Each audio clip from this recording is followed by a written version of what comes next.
जय हिंद दोस्तों। जैसा कि मैंने आपसे वादा किया था कि मेरे आने वाले वीडियोस में मैं 3 तरह के पार्ट उसमें डालूँगा। 3 पार्ट डालूँगा वीडियोस में। पहला मेरा इंट्रोडक्शन का होगा, ओके। दूसरा जो मेरा कंटेंट का होगा, मेन जिस पर्पज़ के लिए मैंने चैनल क्रिएट किया है। और लास्ट पार्ट पोस्ट कंक्लूज़न का होगा, जिसमें मैं आपको कुछ इंग्लिश के फ्रेज डिस्कस करूँगा जो आप आम बोलचाल की भाषा में रोज़मर्रा की ज़िंदगी में इस्तेमाल करते हो। Then without wasting much time चलते हैं आपके वीडियो के पहले इस पार्ट में। जो आज का कंटेंट होगा वो होगा how to deal with police, है ना। यहाँ पे एनिमेशन में देख सकते हैं कि पुलिस ने अरेस्ट करके लेके जा रहे हैं। तो यहाँ पे आपको how to deal with police, इसके बारे में डिस्कस करूँगा। तो नेक्स्ट स्लाइड पे लेके चलता हूँ मैं आपको।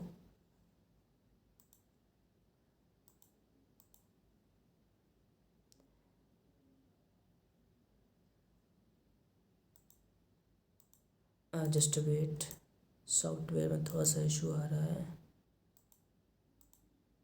हाँ, इम्पोर्टेंट न्यूज़ में तो जो आजकल की इम्पोर्टेंट न्यूज़ है, अभी 3-4 दिन पहले इम्पोर्टेंट न्यूज़ ये है कि सुप्रीम कोर्ट ने EWS रिजर्वेशन को अपहेल्ड किया है, ओके। तो सबसे पहले जान लीजिए 2 तरह के फ्रेज होते हैं, अपहेल्ड करना, विथहेल्ड करना। सुप्रीम कोर्ट जब किसी चीज़ को अपहेल्ड करती है, इसका मतलब ये होता है कि उसने फैसला उस पक्ष में सुनाया है।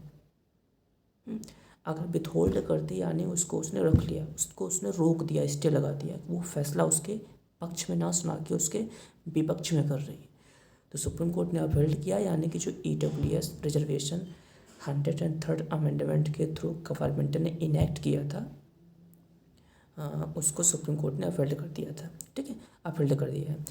तो अब ये पूरा यहाँ पे जान लीजिए क्या क्रोनोलॉजी रही है इसकी। जो पूरी इवेंट हुई EWS को लेके, तो जनवरी 8, 2019 को लोकसभा ने 103वां संविधान संशोधन विधेयक पास किया था, ठीक है, जिसके तहत EWS कोटा को इनेक्ट किया गया था।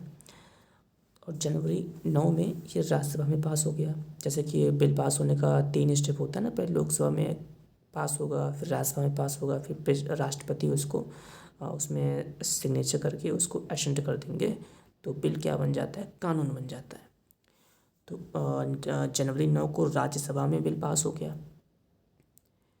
जनवरी 12 को ministry of law and justice issue notice saying president Ramnath Kovind has given assent, यानी कि जनवरी 12 को इसको प्रेसिडेंट जो हमारे भूतपूर्व राष्ट्रपति थे रामनाथ कोविंद जी, उन्होंने इसको स्वीकृति दी थी। अब ये बिल बन गया, कानून बन गया, यानी कि अब ये इम्प्लीमेंट होगा, लागू हो जाएगा देश पर। बट फरवरी को क्या हुआ कि सुप्रीम कोर्ट में इस कानून को चैलेंज कर दिया गया, यानी कि इसका मैटर सुप्रीम कोर्ट में चला गया, ठीक है। फिर फरवरी 6 में supreme court issues notice to government on plea challenging amendment. Supreme court ने क्या किया, गवर्नमेंट को नोटिस इशू कर दिया इसके बारे में कि आप इसके बारे में बताइए कि जो ये अमेंडमेंट को चैलेंज किया गया है। फरवरी 8 को declines to stay 10% EWS quota, ठीक है। फरवरी 8 को इसका जो स्टे था इसको डिक्लाइन किया गया। और फिर सितंबर 8 सितंबर 2020 को क्या हुआ कि इसके लिए बेंच कॉन्स्टिट्यूट करी गई। जब भी सुप्रीम कोर्ट में या हाई कोर्ट में कोई फैसला जाता है तो उसके लिए बेंच बनाई जाती है। बेंच में मतलब कि एक जज नहीं होता भी है, या फिर 1 जज, 2 जज, 3 जज, तो उनकी जो मेजॉरिटी होती है उसके अकॉर्डिंग फैसला आता है। जैसे कि मान लीजिए कि 3 जज हैं, तो 3 जज में अगर किसी भी फैसला देना है तो 2 जज अगर उसके मेजॉरिटी में है, 1 जज माइनॉरिटी में है, तो जो मेजॉरिटी पक्ष जो फैसला देती है वही फैसला मान्य होता है, ठीक है। 13 सितंबर को क्या हुआ कि सुप्रीम कोर्ट ने आर्गूमेंट की हियरिंग शुरू कर दी। जो वकीलों में जिरह होती है सुप्रीम कोर्ट में, उसको सुप्रीम कोर्ट ने उसकी हियरिंग चालू कर दी, ठीक है। 27 सितंबर को ऑर्डर को रिजर्व किया गया और 7 नवंबर को, यानी कि रिसेंटली अभी हाल ही में, SC by majority of 3-2 upholds validity of 103rd Constitution Amendment providing 10% quota to EWS in admission government jobs। 5 जजेस की बेंच बैठी थी, जिसमें 3 ने इसके पक्ष में और 2 ने इसके विपक्ष में फैसला सुनाया, तो मेजॉरिटी गई पक्ष में। ओके, और उसने सुप्रीम कोर्ट ने 103वें संशोधन को वैलिड जो उसकी वैलिडिटी को अपहोल्ड कर दिया, यानी कि 103वां संशोधन मान्य हो गया, जिसमें क्या था 10% कोटा EWS को एडमिशन में और गवर्नमेंट जॉब में, ठीक है, गवर्नमेंट जॉब में 10% और स्कूल कॉलेज के एडमिशन में 10% आरक्षण मिलेगा। तो EWS क्या है, मैं आने वाले स्लाइड में आपको इसकी डेफिनेशन बताऊंगा, जो इसकी लीगल डेफिनेशन है EWS के बारे में। इसमें क्या है, जैसे कि अभी तक क्या होता था कि OBC को, SC को, ST को, शेड्यूल कास्ट, शेड्यूल ट्राइब्स या अदर बैकवर्ड क्लासेस को, इनको रिजर्वेशन मिलता था। तो जो जनरल कैटेगरी में थे, या जिसको सामान्य भाषा में आप बोलते हो सवर्ण जाति के, इनको आरक्षण नहीं मिलता था। इनको 10% आरक्षण देने के लिए, तो इसमें सारे जनरल कैटेगरी के लोग नहीं रहेंगे। तो EWS का एक स्केल बनाया गया, एक पैमाना बनाया गया, उस पैमाने के दायरे में जो आएंगे उनको EWS कोटा से रिजर्वेशन दिया जाएगा। तो वो दायरा क्या है, वो डेफिनेशन क्या है, मैं आपको आने वाले स्लाइड में बता रहा हूँ। जैसे कि are you eligible for EWS reservation, आपकी family income less than 8 lakh per annum, आपकी जो फैमिली इनकम है हर साल 8 लाख से कम होनी चाहिए, तब आप इसके लिए एलिजिबल हैं, ठीक है। अब यहीं पे नहीं, और एग्रीकल्चर लैंड लेस देन 5 एकड़, 5 एकड़ से कम खेती वाली ज़मीन होनी चाहिए जिस पे आप खेती करते हो। अब 5 एकड़ क्या है, ठीक है, जैसे कि आपको बीघा मालूम होगा, बीघा में गांव की भाषा में बोल लूँ, अगर आम भाषा में स्थानीय भाषा में, तो 1 बीघा में 20 बिस्सा होता है और 1 एकड़ में 32 बिस्सा होता है, 1 हेक्टेयर में 80 बिस्सा होता है, यानी कि 5 एकड़, यानी कि हर एकड़ में 32 बिस्सा, ठीक है। Residential flat less than 1000 square feet, यानी कि जो आप रेजिडेंशियल फ्लैट है, फ्लैट यानी कि जिस पे बिल्डिंग बनी है, ज़मीन पे बिल्डिंग बनी है, वो आपका 1000 स्क्वायर फीट से कम होना चाहिए उसका जो क्षेत्रफल है। और रेजिडेंशियल प्लॉट, यानी कि वहाँ पे ज़मीन केवल है, बिल्डिंग नहीं बनी है, इमारत वहाँ पे खड़ी नहीं हुई, केवल खाली ज़मीन है, जो आप लोग जो प्लॉट खरीदते हैं लोग बिजनेस के लिए, ठीक है, वो 100 या 200 स्क्वायर यार्ड से कम होना चाहिए, 100 बाई 200 स्क्वायर यार्ड से कम होना चाहिए। ये डेफिनेशन, यानी क्या क्या डेफिनेशन, मैं फिर से रिपीट कर रहा हूँ। आपकी जो फैमिली इनकम है 8 लाख पर एनम से कम होनी चाहिए। एग्रीकल्चर लैंड, जिस पे आप खेती करो, खेती करने वाली ज़मीन आपकी 5 एकड़ से कम होनी चाहिए। जिस ज़मीन पे आपका घर बना हुआ है, जो बिल्डिंग बन गई है जहाँ पे आप रहते हैं, उसका एरिया 1000 स्क्वायर फीट से कम होना चाहिए। और जो ज़मीन आपने खरीदी है वो 1000 बाई 2000 स्क्वायर यार्ड से कम होना चाहिए। ओके, तो ये थी इम्पॉर्टेंट न्यूज़। अब नेक्स्ट स्लाइड में चलते हैं, जिसमें जो कि आज का सब्जेक्ट था, जिसमें अवेयरनेस की बात करी जाएगी, है ना। जैसा कि वीडियो का पर्पस था डिफरेंट टॉपिक को लेके हर एक वीडियो में अवेयरनेस की बात, ठीक है। तो यहाँ पे आज आप अवेयरनेस का, जैसा कि आपने थंबनेल में देखा था, how to deal with police, ठीक है। लेट्स से आप घर पे बैठे हो, पुलिस आ जाती है ना, आपसे कोई अनजाने में गलती हो गई, या फिर आपसे कोई गलती हुई ही नहीं है, आपके घर में पुलिस आ जाती है, कॉप आ जाती है, तो आप उसको किस तरह से डील करते हो, ठीक है। फर्स्ट ऑफ ऑल आपको you don't need to worry about this, आपको डरने की ज़रूरत बिल्कुल नहीं है, आपको डील कैसे करना है, ठीक है। थोड़ा सा पहले हिस्ट्री आप पुलिस जानेंगे कि पुलिस आया कैसे। तो पुलिस के बारे में अगर बात करूँ तो इन 1861 the British parliament introduce the Indian council acts 1861। The act created the foundation of modern and professionalized police bureaucracy in India. It introduced a new cadre of police called Superior Police Services, later known as the Indian Imperial Police. Means 1861 में 1861 में British parliament ने Indian council act 1861 implement किया, ठीक है। As you know that कि तब हम गुलाम थे, तो सारा जो हमारा कानून बनता था वो ब्रिटिश पार्लियामेंट में बनता था, इंग्लैंड में। तो वहाँ से बिल पास हुआ, इसके तहत पुलिस को इस्टेब्लिश किया गया था। और उस समय हमारे यहाँ पे जो गवर्नर जनरल थे, जब इम्प्लीमेंट करने की बारी आई थी, लॉर्ड कॉर्नवालिस, ठीक है, जो कि बंगाल के गवर्नर जनरल थे। जैसा कि पहले क्या था कि 3 प्रेसिडेंसी थी इंडिया में जब देश गुलाम हुआ था।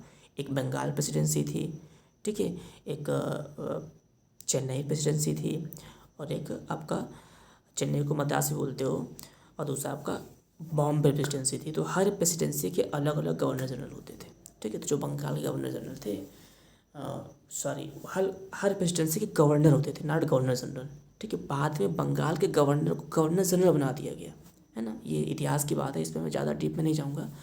तो बंगाल के गवर्नर जनरल जो उस समय के थे, कौन थे? Lord Cornwallis. उन्होंने पुलिस को इस्टेब्लिश किया, जिनको फादर ऑफ पुलिस भी कहा जाता है। उसका पर्पज़ क्या था, ठीक है। हालांकि लॉ में तो बहुत बड़ी बड़ी बातें करी गई थी, लेकिन आपको क्या लगता है, अगर कोई हमारे ऊपर शासन कर रहा है तो उसका पर्पज़ क्या होगा? जो हम आंदोलन करते थे, जो उस समय के लोग हिंदुस्तान को आज़ादी लाने के लिए आंदोलन करते थे, उनको सप्रेस करने के लिए, ठीक है, उनके आंदोलन को दबाने के लिए बलपूर्वक पुलिस का इस्तेमाल करना था। इसलिए पुलिस को इस्टेब्लिश किया गया, और आज भी पुलिस वही करती है। सरकार को जब आंदोलन दबाना होता है तो पुलिस का इस्तेमाल किया जाता है, लाठीचार्ज करवा के, है ना, ये सब चीज़ें। तो आप ये इसमें इतना जानना है कि हिस्ट्री ऑफ पुलिस में, कि जो उसके फादर ऑफ पुलिस थे लॉर्ड कॉर्नवालिस। ओके, चलिए नेक्स्ट स्लाइड में चलते हैं, आपके अधिकारों की बात करते हैं।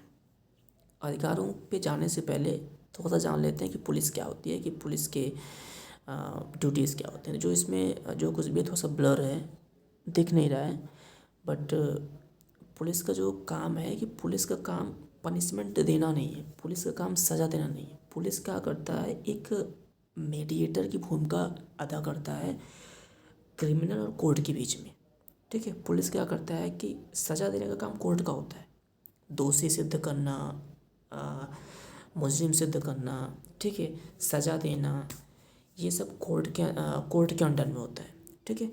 तो अब कोर्ट के पास तो मुजरिम को कटघरे में लाना पड़ेगा, तभी तो कोर्ट फैसला करेगी। तो ये काम जज साहब खुद तो करेंगे नहीं कि वो जगह जगह घूम के क्रिमिनल पकड़ेंगे। तो इसके लिए पुलिस को इस्टेब्लिश किया गया, ये काम पुलिस को दिया गया कि आप क्रिमिनल को अरेस्ट करेंगे, उसके बाद उसको सबूतों के जरिए कहाँ तक लाएंगे? कोर्ट के पास। उसके बाद कोर्ट में उसकी कार्रवाई होगी। तो पुलिस का काम है आपको अरेस्ट करना, अरेस्ट करके कोर्ट के पास लेके जाना, दैट्स इट, ठीक है। उसके बाद पुलिस का काम खत्म। बाकी जो ड्यूटीज़ है वहाँ पे मैं यहाँ पे नहीं जाऊँगा, क्योंकि यहाँ पे सिर्फ आपके अवेयरनेस को पर्पज़ है कि जब आप अगर पुलिस अरेस्ट करती है तो उस समय आपका अवेयरनेस किस हद तक, किस स्तर तक होना चाहिए, है ना। तो दूसरी बात कुछ और मैं जानकारी दूंगा, जैसे कि एक होता है लॉकअप, एक होता है जेल। पुलिस के अंडर में लॉकअप होता है, ठीक है। जेल होता है कोर्ट के अंदर में, जैसे कि नैनी सेंट्रल जेल हुआ, या फिर तिहाड़ जेल हुआ, या फिर मुंबई का जो पुणे में यरवदा जेल है, ये सब कोर्ट के अंदर में होते हैं। हालांकि इसका एग्जीक्यूशन पुलिस ही करती है, बट अंडर कोर्ट में होता है। इसके अंदर किसको जाना या नहीं जाना है, इट्स कोर्ट डिसाइड है, ठीक है। बट जो लॉकअप होता है, जो पुलिस स्टेशन में होता है, थाने में होता है, छोटा सा कमरा जैसा, वहाँ पे सिर्फ और सिर्फ आपको रखा जाता है 24 घंटे के लिए। उसके बाद आपको कोर्ट में लेके जाया जाता है। ओके, तो चलते हैं नेक्स्ट स्लाइड पे। अब थोड़ा सा आपको बताते हैं, जिसमें इस जो how to deal with police, ये अवेयरनेस की जो मेरा आज का प्रोग्राम है, इसके ज़रिए इसमें 2 आर्टिकल आपको जानने की बेहद आवश्यकता है। आपके जो फंडामेंटल राइट कॉन्स्टिट्यूशन के तहत दिए गए हैं, उसमें आर्टिकल नंबर 20 और article number 22। Article number 20 conviction की बात करता है, वहीं आर्टिकल नंबर 22 आपके अरेस्ट की बात करता है। तो आर्टिकल नंबर 22 क्या है, जैसे कि संविधान में 1 से 395 तक अनुच्छेद दिए गए हैं, जिसको डिफरेंट पार्ट में डिवाइड किया गया है। तो जो पार्ट तीसरा है, पार्ट को आप एज ए चैप्टर बोल दीजिए, तो जो चैप्टर तीसरा है उसमें अनुच्छेद 12 से लेकर 35 तक दिए गए हैं, जिसमें आपके मूलाधिकारों की चर्चा करी गई है। उसी में अनुच्छेद 20 में आपके कन्विक्शन का मतलब कि आपका आरोप सिद्ध करना, ये कन्विक्शन होता है। और आर्टिकल नंबर 20 में, यानी कि 22 में अनुच्छेद 22 में चर्चा करी गई है आपके अरेस्ट को लेके, कि अरेस्ट करने का प्रोसीजर क्या होता है। कि ऐसे नहीं पुलिस गई आपको घर से, आप सो रहे हो बिस्तर पे, उठा के लेके चली गई, ठीक है। तो उसका एक प्रोसीजर दिया गया है। तो आर्टिकल नंबर 20 की बात करूँ तो इसमें 2 पार्ट है, जैसे कि 3 पार्ट है। Ex post facto law, double Jeopardy, self incrimination. बहुत ज़्यादा मैं डीप में नहीं जाऊँगा, एक मोटा मोटी मैं आपको इसका आउटलाइन दे रहा हूँ। जैसे कि एक्सपोस्ट फैक्टो लॉ का मतलब ये होता है रिट्रोस्पेक्टिव इफेक्ट ऑफ लॉ। इसका मतलब ये होता है कि कानून को पीछे से लागू करना। लेट से आज, जैसे कि मान लीजिए कि 12 नवंबर 2022 है, आज के दिन कानून कोई नया कानून बन गया कि मर्डर करने पे आपको मौत की सज़ा होगी। ठीक है, आज कानून बना। अब ऐसा इमेजिन करिए कि कानून आज बना। ठीक है, आपको गिरफ्तार कर लिया गया है, लेकिन आपने मर्डर करी कब है? आपने करी है 1 जनवरी 2022 को। तो कानून बना है 12 नवंबर, यानी कि आज के दिन 12 नवंबर 2022 को, और आपने अपराध कब किया है? 1 जनवरी 2022 को। यानी कि जब आपने अपराध किया था तो उस समय ऐसा कोई कानून था ही नहीं, तब आपको मौत की सज़ा नहीं होगी। इसी का मतलब होता है एक्स पोस्ट फैक्टोला रिट्रोस्पेक्टिव इफेक्ट वाला, कि कानून को पीछे की डेट से लागू करना। नॉर्मली क्या होता है, जब कानून बनता है तो जब इम्प्लीमेंट होता है तो उसी डेट से वो लागू होता है। अगर कानून में ऐसा लिखा है कि रिट्रोस्पेक्टिव मेंशन किया गया तो वो पीछे की डेट से, कि उसका एक डेट मेंशन रहता है कि इस तारीख से लागू होगा, पीछे की डेट से, कि बनाया गया कानून आज और लागू होगा कल से। बनाया गया कानून 2022 में, लागू होगा 2018 से। यानी कि 2018 से 2022 तक उसमें जो जो अपराध हुए हैं वो भी उसके अंदर आ जाएंगे। रिट्रोस्पेक्टिव का मतलब ये होता है, और ये क्रिमिनल लॉ में नहीं होता। यानी कि क्रिमिनल लॉ में, क्रिमिनल ऑफेंसेस में रिट्रोस्पेक्टिव लॉ नहीं लगता है, नहीं लागू होता है ना। लेकिन सिविल लॉ में रिट्रोस्पेक्टिव लॉ लागू होता है। जैसे टैक्स वैक्स की बात आ जाती है, इनकम टैक्स का स्लैब बढ़ा दिया गया है ना, तो अगर इनकम टैक्स का स्लैब बढ़ा दिया गया, दायरा बढ़ा दिया गया, तो ये रिट्रोस्पेक्टिवली लागू किया जा सकता है। जैसे कि 2022 में ये लॉ बनाया गया, तो अगर 2000 उसमें लिख दिया गया ये 2018 से लागू होगा, यानी कि 2018 में जो आपका टैक्स स्लैब था वो उसी दायरे में आएगा, और आपको एक्स्ट्रा टैक्स देना पड़ेगा 2 साल का जोड़ के, है ना। तो इसका मतलब ये होता है, ध्यान देने वाली बात ये है कि क्रिमिनल ऑफेंसेस यानी कि मर्डर हुआ, इन सब चीज़ों में रिट्रोस्पेक्टिव लॉ नहीं होता है, पीछे से कानून लागू नहीं होता है। लेकिन सिविल लॉ में कानून लागू होता है। अगर बात करें तो डबल जेपर्डी का मतलब ये होता है कि एक ही सज़ा की, मतलब सॉरी, एक ही क्राइम की आपको 2 बार सज़ा नहीं मिल सकती, है ना। कि आपने मर्डर किया है, दिल्ली हाई कोर्ट ने आपको एक पनिशमेंट दे दिया, ठीक है, उसके बाद किसी और कोर्ट ने भी आपको फिर से पनिशमेंट दे दिया, ऐसा नहीं। अगर आपको एक बार उसका पनिशमेंट मिल गया है तब आपका जो क्राइम है वो ख़त्म हो गया। उस क्राइम को लेकर आपको दूसरी बार सज़ा नहीं मिल सकती। डबल जेपर्डी का मतलब आपको एक ही बार सज़ा दी जाएगी अगर आपने एक बार क्राइम किया है। तीसरा है सेल्फ इंक्रिमिनेशन, यानी कि पुलिस स्टेशन में पुलिस आपको फोर्स नहीं कर सकती, आप अपने खिलाफ सबूत दीजिए कि आपने मर्डर किया है, आप सबूत दीजिए। क्योंकि जो पुलिस के सामने जो बयान दिया जाता है, आप अगर पुलिस के सामने कमिट करते हैं तो ये कोर्ट में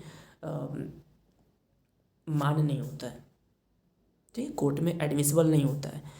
कि अगर आपने पुलिस के सामने कमिट कर दिया कि मैंने मर्डर किया है, तो इसका मतलब ये नहीं कि आपका दोष सिद्ध हो गया। अगर कोर्ट में जज के सामने आप पलट गए कि नहीं मैंने ऐसा मर्डर नहीं किया है, then that's it's doesn't make any sense. तो पुलिस के सामने आपने कमिट किया या नहीं किया इससे कोई फ़र्क नहीं पड़ता। तो पुलिस के सामने जो कमिटमेंट होता है वो कोर्ट में एडमिसिबल नहीं होता है, ठीक है। सेल्फ इंक्रिमिनेशन, यानी कि पुलिस आपको फोर्स नहीं कर सकती कि आप अपने खिलाफ गवाही दें, है ना।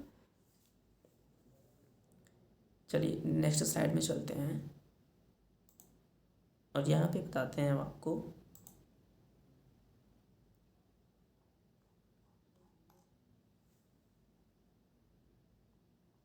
Just wait.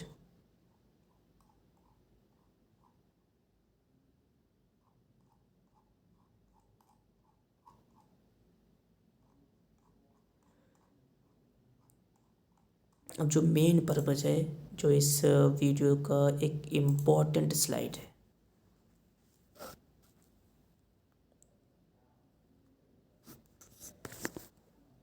जो मेरा एक मेन पर्पज़ था, या यूँ कह सकता हूँ कि जो इस पूरे आज के वीडियोस का जो इसेंस है, ये यही स्लाइड है, आर्टिकल नंबर 22। आजा भाई, आ गया, ठीक है। जो पहला है राइट टू बी इन्फॉर्म्ड। ये सब क्या है? ये सब मतलब कि जब पुलिस लेट से आपने कोई क्राइम किया ही है, आपने क्राइम किया है ना, तो पुलिस आपको अरेस्ट करने आएगी, तो उसका प्रोसीजर क्या होता है वो आपको पता होना चाहिए, जो मेरा मेन मकसद था आपको बताने का। जैसे कि पहला है कि आर्टिकल नंबर 22 में ये मेंशन किया गया, राइट टू बी इन्फॉर्म्ड। अगर पुलिस आपको अरेस्ट करने आती है तो आपके पास ये अधिकार होता है ठीक है, आपके पास अधिकार है कि आप पुलिस से पूछें कि आपको किस कानून के तहत गिरफ्तार किया जा रहा है, आपने कौन सा कानून तोड़ा जिसके तहत आपको गिरफ्तार किया जा रहा है। राइट टू बी इन्फॉर्म्ड का मतलब ये होता है आपने कौन सा कानून तोड़ा जिसके तहत आपको गिरफ्तार किया जा रहा है, ये जानने का आपका अधिकार है। ठीक है, अगर पुलिस आपको अरेस्ट करने आती है और फिर उस कानून के बारे में आप उनसे पूरी जानकारी भी ले सकते हैं। If you have a phone then you can search on the Google कि ऐसा कोई कानून है भी या नहीं है ना।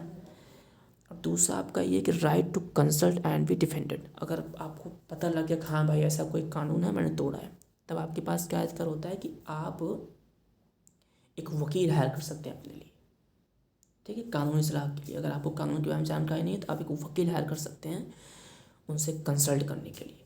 ठीक है, और वो आपकी तरफ से आपको पुलिस से डिफेंड भी करेंगे, बचाएंगे भी, है ना।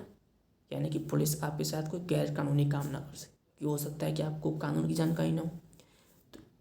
तो right to be consult and be defended, यानी कि जब अरेस्ट किया जाए तो उसी समय आप वकील हायर कर सकते हैं, ऐसा आपको अधिकार दिया गया। ये आपका फंडामेंटल राइट है, मूल अधिकार। यानी कि कोई फंडामेंटल राइट का मतलब इसकी गारंटी सुप्रीम कोर्ट लेता है, हाई कोर्ट लेता है, इसका मतलब ये होता है। ठीक है, अब नेक्स्ट की बात करें तो right to be produced before court within 24 our.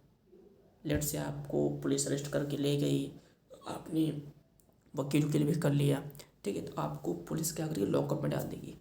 कब तक, मात्र 24 घंटे तक।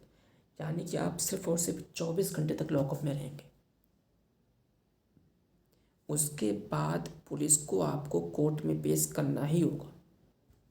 24 घंटे से ज़्यादा पुलिस आपको लॉकअप में नहीं रख सकती।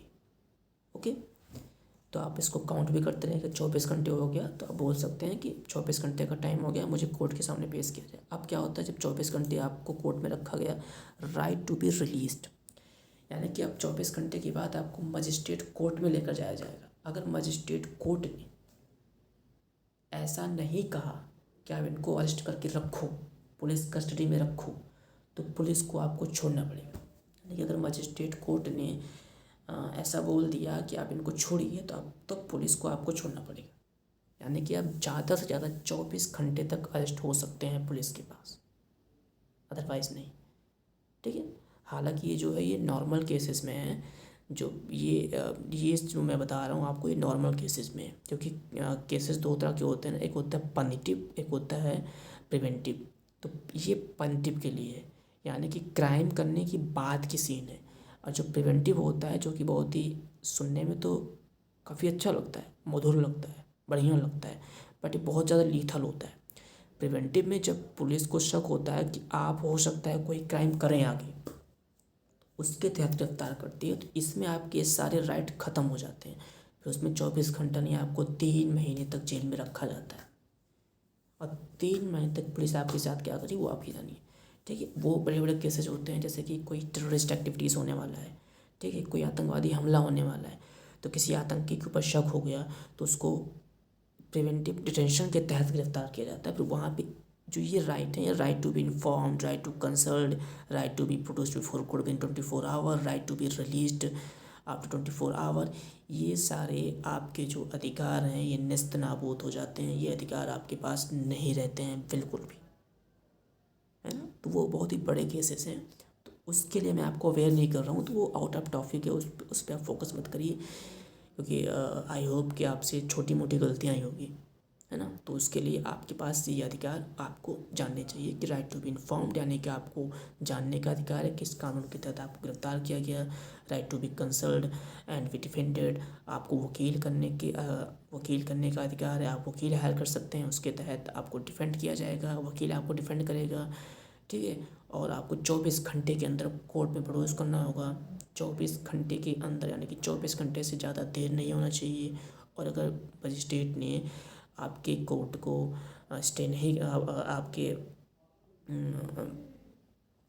डिटेंशन को सस्टेन नहीं किया, तो आपको पुलिस छोड़ेगी 24 घंटे के अंदर। ये आपका मूल अधिकार है। ठीक है, नॉर्मल अधिकार नहीं है, मूल अधिकार, यानी कि इसकी गारंटी सुप्रीम कोर्ट और हाई कोर्ट लेता है। ठीक है, दूसरा मैं आपको बता दूं, एक इसी में मैं चीज़ ऐड कर रहा हूँ extra, procedure established by law. दो तरह के टर्म होते हैं जो स्पेशली लीगल लैंग्वेज में यूँ कहूँ तो पूरे डेमोक्रेटिक कंट्री में डेमोक्रेटिक सिस्टम में इस्तेमाल किए जाते हैं। एक होता है प्रोसीजर इस्टेब्लिश्ड बाय लॉ, दूसरा होता है ड्यू प्रोसेस ऑफ लॉ। ठीक है, जैसे कोई आपसे क्वेश्चन पूछता है कि इंडिया में क्या चलता है, प्रोसीजर इस्टेब्लिश्ड बाय लॉ चलता है या ड्यू प्रोसेस ऑफ लॉ चलता है, तो आपका क्या आंसर होगा? प्रोसीजर इस्टेब्लिश्ड बाय लॉ चलता है। प्रोसीजर इस्टेब्लिश्ड बाय लॉ है क्या? प्रोसीजर होता है ना कि मतलब कि काम करने का तरीका, जैसे कि खाना बनाने की रेसिपी होती है, अगर उस रेसिपी को थोड़ा सा और आसान भाषा में करो तो क्या हो जाएगा? प्रोसीजर। खाना बनाने की विधि क्या है? तो प्रोसीजर इस्टेब्लिश्ड बाय लॉ, यानी कि कानून जो प्रोसीजर को इस्टेब्लिश करती है, ठीक है, कि ऐसे ऐसे काम करना है तो वैसे वैसे ही काम करना होगा। यानी किसी के पास डिस्क्रिशनरी पावर नहीं होगी, किसी के पास अपना विवेकाधिकार नहीं होगा।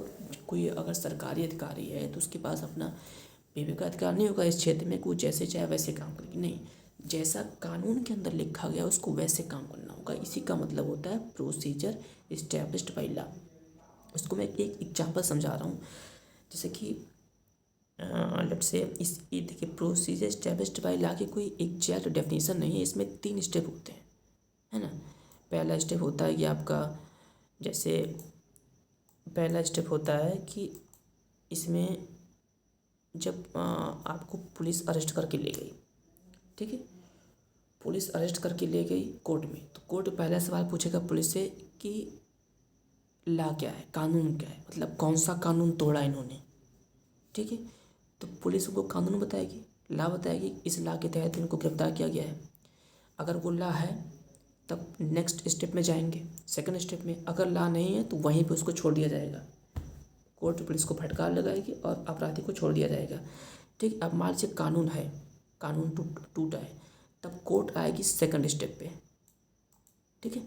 सेकंड स्टेप पे आएगी तो सेकंड स्टेप क्या होता है कि वेदर लॉ इज़ वैलिड और नॉट, मतलब वैलिडिटी ऑफ लॉ, कि जिस कानून की आपने बात करी है वो कानून वैलिड है, मतलब अभी भी काम कर रहा है। ऐसा तो नहीं है कि सुप्रीम कोर्ट या हाई कोर्ट ने किसी अपने प्रीवियस वर्डिक्ट में उसको इनवैलिड करार दे दिया हो, ठीक है, उस कानून को ख़त्म कर दिया गया हो, ये चेक करेगी, है ना। अच्छा, दूसरे वाले में ना ये चेक करने का तरीका ये होता है कि वैलिड है या नहीं है। हो सकता है कि सुप्रीम कोर्ट या कोर्ट ने किसी अपने पुराने फैसले में उसको निरस्त कर दिया हो। और दूसरा ये चेक करती है कम्पिटेंसी। कम्पिटेंसी मतलब सामर्थ्यता। जैसे कानून बनाने का अधिकार दो लोगों के पास होता है, ठीक है, 2 निकायों के पास होता है। एक जो दिल्ली में संसद भवन है उसके पास होता है, दूसरा जो स्टेट के कैपिटल में जो विधानसभा भवन थे उनके पास होता है। तो कोर्ट ये चेक करेगी कि इस कानून को पारित कौन किया है।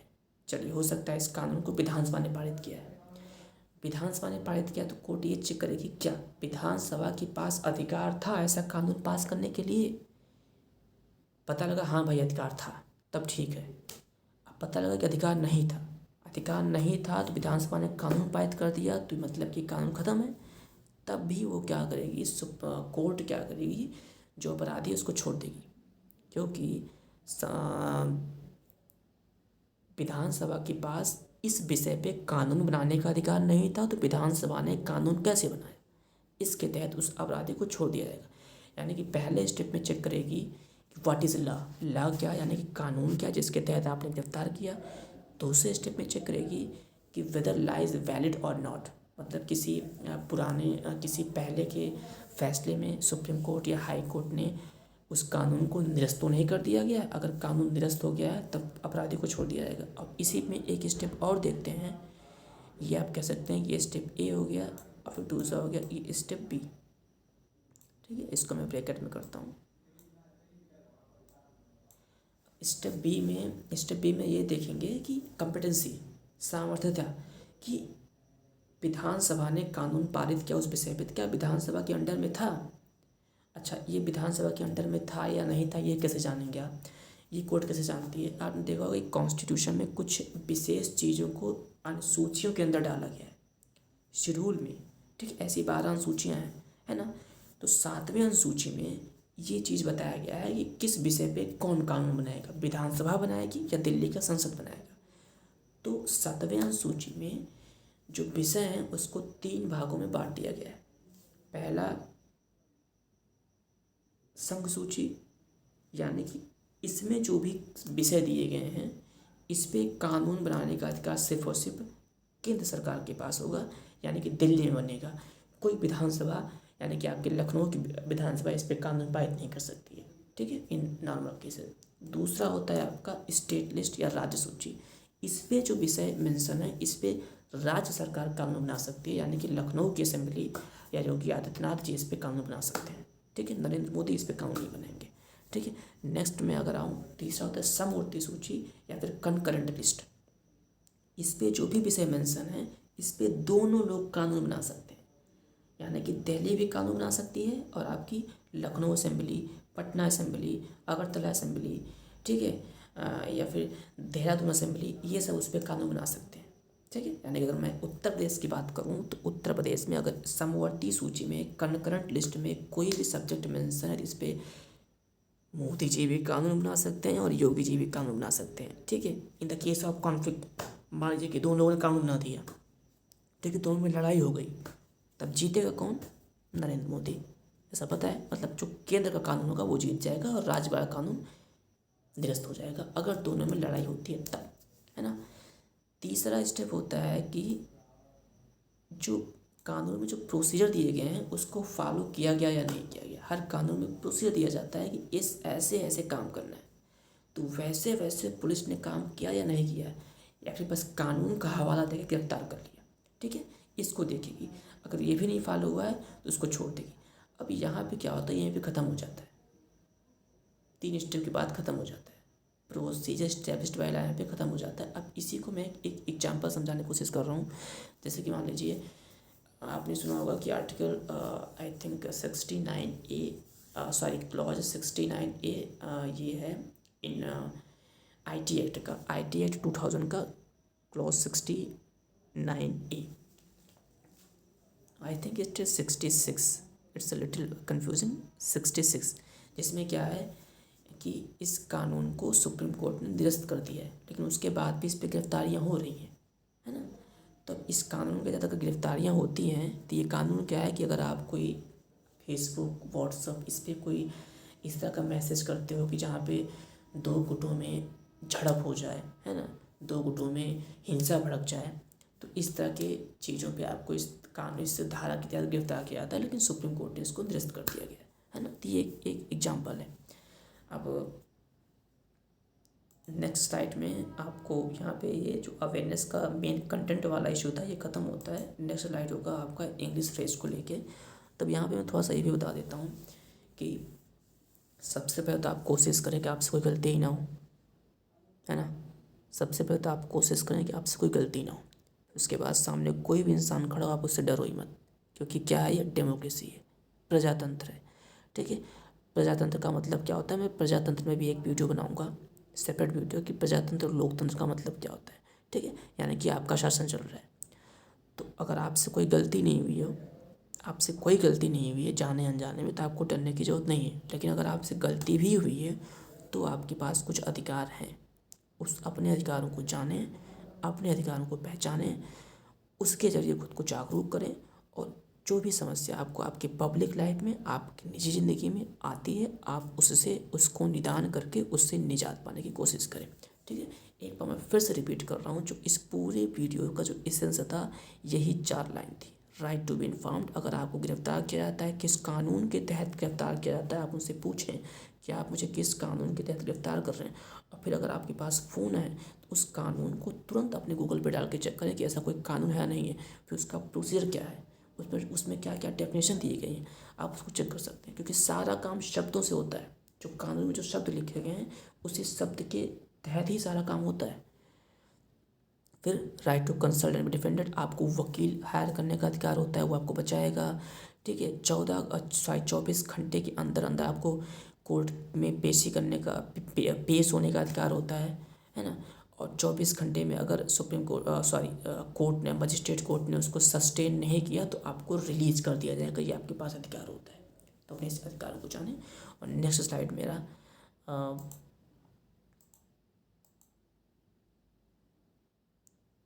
जस्ट वेट, हाँ, नेक्स्ट स्लाइड था मेरा, जैसा कि मैंने आपको कमेंट किया था कि इसमें एक रोज़मर्रा की ज़िंदगी में जो इंग्लिश लैंग्वेज में कुछ फ्रेज का इस्तेमाल करते हैं ना, आम बोलचाल की भाषा में कहीं भी सुनने को मिल जाते हैं। बहुत हाई लेवल का नहीं बता रहा हूँ मैं, ये बहुत ही नॉर्मल होते हैं जो कहीं भी आपको सुनने को मिल जाते हैं, तो उस पर मैं डिस्कशन करूँगा। जैसे कि आज का फ्रेज है लास्ट बट नॉट लीस्ट। ये आपको अमूमन सुनने को मिलते हैं। कहाँ सुनने को मिलते हैं? जैसे कोई आपको कहीं पे लेट्स से कहीं भी कोई बातें बता रहा है, तो वो बातें उसकी हो सकता है कि जैसे कि उसने 20 चीज़ों के बारे में बताया, तो जब वो एक पहले के बारे में बताया, दूसरे के बारे में बताया, तीसरे के बारे में बताया, चौथे के बारे में, 18वें के बारे में, 19वें के बारे में, जब वो 20वें के बारे में आता है लास्ट वाले पे, तब बोलता है next last but not least.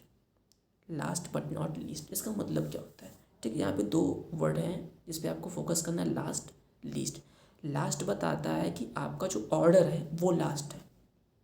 ठीक है, ये मतलब ये ऑर्डर को मेंशन कर रहा है। लीस्ट ये इम्पॉर्टेंसी को मेंशन कर रहा है। ठीक है, मैं फिर से रिपीट कर रहा हूँ, लास्ट मेंशन करता है आपके ऑर्डर को, लीस्ट आपके इम्पॉर्टेंसी के बारे में बता रहा है। ठीक है, इम्पॉर्टेंसी का मतलब कि जैसे मैं एक एग्जांपल दूँ, जैसे कि आपने एक के बारे में बताया है ना, 1 के बारे में बताया, आप जैसे कि आप बोल रहे हैं तो, या फिर आप मान लीजिए श्रोता हैं, सुन रहे हैं, कोई बोल रहा है, उसको 20 चीज़ों के बारे में बताना था। उसने पहले के बारे में बताया आपसे, दूसरे के बारे में बताया, ठीक है, तीसरे के बारे में बताया, चौथे के बारे में बताया, पाँचवें के बारे में बताया, छठे के बारे में बताया, 7वें के बारे में बताया, ऐसे ऐसे ऐसे उसने 19वें के बारे में बताया। ठीक है, और लास्ट में, सॉरी भाई देखो राइटिंग बहुत ख़राब चल रही है मेरी। प्रॉब्लम क्या है कि मेरे पास स्टाइलस पेन नहीं है, तो मैं माउस से लिख रहा हूँ, तो ये राइटिंग अच्छी नहीं हो रही है। ठीक है, ये 20वें के बारे में जब बताएगा, तो जब 20वें के बारे में बताएगा तभी वो फेस का इस्तेमाल करता है, लास्ट बट नॉट लीस्ट। ठीक है, अच्छा क्यों ये ऐसा इस्तेमाल करने का इसका पर्पज़ क्या होता है? इस्तेमाल करने का इसका पर्पज़ ये होता है कि जो जब आप 20 के बारे में बताते हैं, जो सुनने वाला होता है वो थोड़ा सा उसको बोरिंग होने लगती है। ठीक है, वो बोर होने लगते हैं, तो जब वो वेट करते हैं कि मतलब लास्ट कब होगा, तो जब लास्ट होगा तो कहीं ना कहीं उनका ध्यान वहाँ से हटने लगता है कि जो लास्ट है हटाओ। तब तुम्हारा या आपका ध्यान आकर्षित करने के लिए लास्ट बट नॉट लीस्ट यहाँ पे स्ट्रेस देना होता है। लास्ट बट नॉट लीस्ट यानी कि ये भी उतना ही इम्पॉर्टेंट है जितना कि पहले के 19 इम्पॉर्टेंट थे। पहला इम्पॉर्टेंट था, आपने उसको सुना। दूसरा इम्पॉर्टेंट था, आपने उसको सुना। तीसरा इम्पॉर्टेंट था, आपने उसको सुना। चौथा इम्पॉर्टेंट था, आपने उसको सुना। ऐसे 19वां इम्पॉर्टेंट था, आपने उसको सुना। कहीं ऐसा ना हो कि 20वां लास्ट है और आप इस पर ध्यान ना दो। इसलिए मैं बोल रहा हूँ कि लास्ट बट नॉट लीस्ट यानी कि ये भी उतना ही इम्पॉर्टेंट है जितना कि शुरू के 19 इम्पॉर्टेंट थे। तब क्या होंगे, जो श्रोता होंगे इसको ध्यान से सुनेंगे कि भाई हाँ हाँ ये भी इम्पोर्टेंट है, सुन लो, एक ही है तो इसको भी सुन लेते हैं। लास्ट बट नॉट लीस्ट का मीन्स मतलब क्या हुआ कि ये श्रोता का ध्यान आकर्षित करने के लिए, कि ऐसा ना हो कि मैं लास्ट कर दिया, उनका ध्यान बट जाए, वो लास्ट वाले पॉइंट पर फोकस ना करें, मैं उनका ध्यान आकर्षित कर लूँ और इनसे वो चीज़ मिस ना होने पाए। यानी कि यहाँ पे लास्ट बताता है ऑर्डर को और लीस्ट बताता है इम्पोर्टेंसी को। ये इतना ही इम्पोर्टेंट जितना कि बाकी के शुरू की चीज़ इम्पोर्टेंट थे। ओके, तो आज का सेशन दोस्तों यहीं पे ख़त्म होता है ना। अगर आपको वीडियो पसंद आया हो तो आप वीडियो को लाइक करें, शेयर करें, और जैसा कि सभी नए ही हैं हमारे चैनल पे, तो और आप चैनल को सब्सक्राइब भी करें। तो मिलते हैं नेक्स्ट वीडियो में एक नए टॉपिक के साथ आपको अवेयर करने के लिए। तब तक के लिए जय हिंद, शुभ रात्रि।